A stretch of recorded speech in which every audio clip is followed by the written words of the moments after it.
Hello, I'm Chris Williams from Read Comics They're Bad For You, the name of my YouTube channel. Or if you're watching this on Library or BitChute, the name of my channels on those two websites is Comic Freak.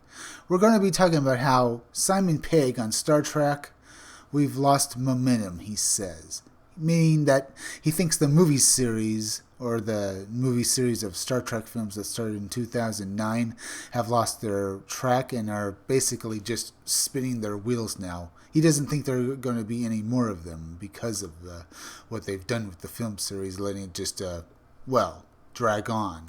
And basically just languish with every film being basically mediocre to bad. Star Trek actor Simon Pegg, who plays Montgomery Scott in the J.J. Abrams produced Star Trek films, provided an update on the future of the film franchise. In a wide-ranging interview with Games Radar, Pegg provided an update on the future of the film franchise. In a wide-ranging interview with Games Radar, Pegg provided an update on the future of Star Trek films, as well as a little bit of a post-mortem on the previous films. When asked what the latest was on a possible sequel to Star Trek Beyond, Pegg answered, "I don't know. The fact is, Star Trek movies don't make Marvel money. They make maybe $500 million at the most. And to make one now on the scale they've set themselves is $200 million. You have to make 3 times that to make a profit. Star Trek Beyond only grossed $335.8 million worldwide, with a production budget of $185 million. The numbers report the worldwide gross only made 1.8 times its production budget.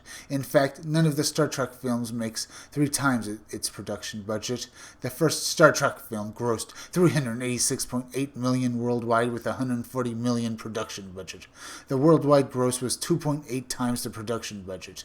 Star Trek Into Darkness worldwide gross was $467.3 million off of a $190 million production budget. Its worldwide box office was 2.5 times the production budget.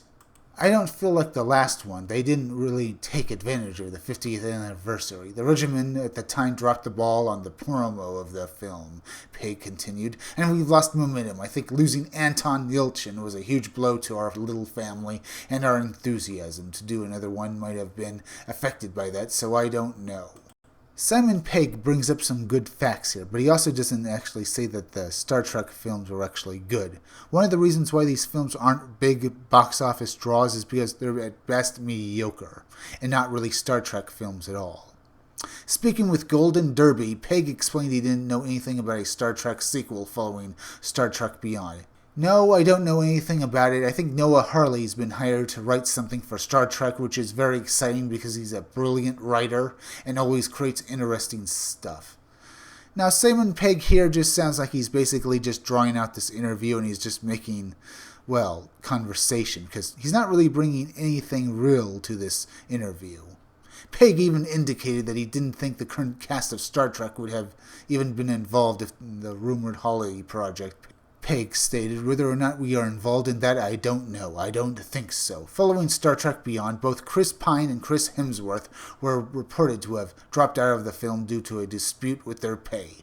That report also indicated that Paramount was attempting to stick to a budget due to Star Trek Beyond's meager $343 million worldwide gross compared to its production budget. It certainly does look like they're going to be rebooting Star Trek, but I have to say, if this guy is anything like J.J. Abrams or Rian Johnson, and then I don't have much hope for the Star Trek film series.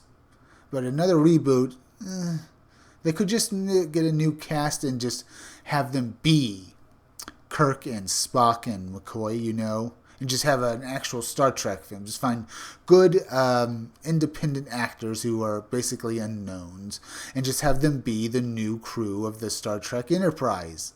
And then just tell an actual Star Trek story for once, and not have any of these, cool surfing effects, or have them be awesome and, basically be woke. That's what I'm afraid of, where this was going with Star Trek films, because I am getting tired of seeing woke politics shoved into Star Trek. So, If you like this video, subscribe. Make sure you're still subscribed because YouTube is going around unsubscribing people, so make sure you're still subscribed. If you're watching my videos but you're not subscribed, please subscribe to my YouTube channel. Read comics that are bad for you. Then go over to BitChute and Library and subscribe to my channels on those two websites. They're both named Comic Freak. Hit that bell for notifications, hit that like button, and leave some comments down below. And if you could you also please share this video? Share it on Twitter, share it on Reddit, and share it on Facebook. Share it anywhere you think it'll do the most good, because YouTube is not going to promote their own creators' videos anymore, so please share this video. Now listen closely, it's that time of the day again. Keep checking back in all my future videos for more information on my own upcoming independent comic book scumdogs. I'm Chris Williams, and I'll be back again tomorrow with another video or review.